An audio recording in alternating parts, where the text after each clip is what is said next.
பலத்தை அம்பு கொண்டு அசங்கென்றால் அசங்குமோ? கம்பமற்ற பாக்கடல் கலங்கென்றால் கலங்குமோ? இன்பமற்ற யோகியை இருளும் வந்து அணுகுமோ? செம்பொன்னம்பலத்துளே தெளிந்ததே சிவாயமே.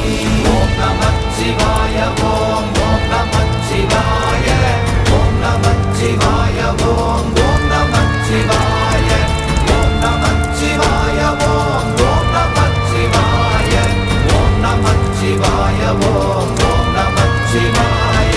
அவ்வெனும் எழுத்தினால் அகண்டம் ஏழுமாகினாய், உவ்வெனும் எழுத்தினால் உருத்தரித்து நின்றனை, மவ்வெனும் எழுத்தினால் மயங்கினார்கள் வையகம், அவ்வும் உவ்வும் அவ்வுமாய் அமர்ந்ததே சிவாயமே. ஓம் நமச்சிவாய ஓம்